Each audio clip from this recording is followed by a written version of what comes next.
नामदेव जी महाराज का जीवन भक्ति और निष्ठा का अद्भुत उदाहरण था। उनका एकादशी व्रत, जो उन्होंने पूरी श्रद्धा और समर्पण से निभाया, बहुत प्रसिद्ध था।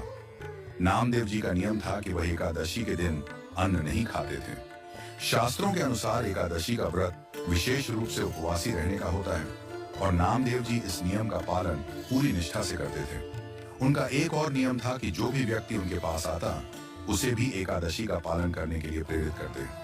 अगर कोई व्यक्ति अन्न खा रहा होता तो वह तुरंत उस व्यक्ति को अन्न न खाने के लिए कहते। एक दिन भगवान श्री कृष्ण ने नामदेव जी की परीक्षा लेने का निश्चय किया। वे एक ब्राह्मण का रूप धारण करके नामदेव जी के द्वार पर पहुंचे। ब्राह्मण ने दरवाजे पर आते ही नामदेव जी से कहा, भैया, मैं बहुत भूखा हूँ, मुझे कुछ खाने को दे दो।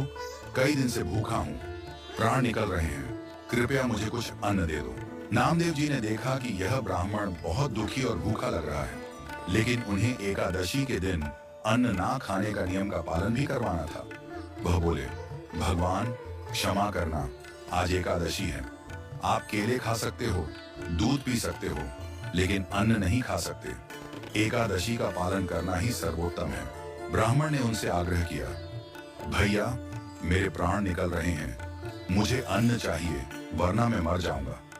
लेकिन नामदेव जी ने दृढ़ता से उत्तर दिया, भगवान, आप चाहे जो कहें, मैं अन्न नहीं खिलाऊंगा। आज एकादशी है और यह व्रत मेरे लिए बहुत महत्वपूर्ण है।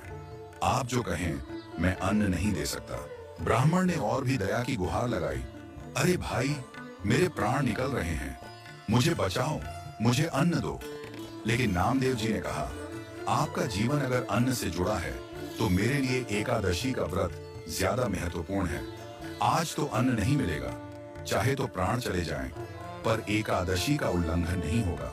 ब्राह्मण ने अपने प्राणों को आहत करते हुए विलाप किया और एकाएक उसका शरीर गिर पड़ा। लोग इकट्ठा हो गए और सबने नामदेव जी पर सवाल उठाना शुरू किया, क्या यह एकादशी का व्रत है जिसके कारण इस ब्राह्मण की जान चली गई? सभी लोग नामदेव जी को दोषी ठहराने लगे, लेकिन नामदेव जी ने कहा, मैं अपने नियम से कोई समझौता नहीं करूंगा। भगवान की कृपा से सब कुछ होगा। यहाँ तक कि नामदेव जी ने इस दुखद स्थिति का जिम्मा खुद पर लिया और ब्राह्मण का शव चिता पर रखकर उसमें बैठने का निश्चय किया। वह अपने परिवार के साथ उस चिता में बैठ गए और अपने शरीर को त्यागने का प्रण लिया। तभी अद्भुत घटना घटी। जैसे ही चिता में अग्नि प्रज्वलित हुई, ब्राह्मण का शव अचानक जीवित हो उठा और भगवान श्री कृष्ण के रूप में प्रकट हो गए। भगवान ने नामदेव जी को चिता से बाहर उछालते हुए कहा, मुझे तुम पर गर्व है, तुम मेरी निष्ठा को स्वीकारने योग्य हो। ये ब्राह्मण कोई और नहीं, बल्कि मैं ही था, तुम्हारी परीक्षा लेने के लिए। नामदेव जी की निष्ठा और भक्ति ने भगवान को भी मुग्ध कर दिया। उन्होंने अपनी पूरी श्रद्धा से एकादशी का व्रत निभाया और भगवान ने यह दिखाया कि सच्ची भक्ति और निष्ठा कभी विफल नहीं जाती।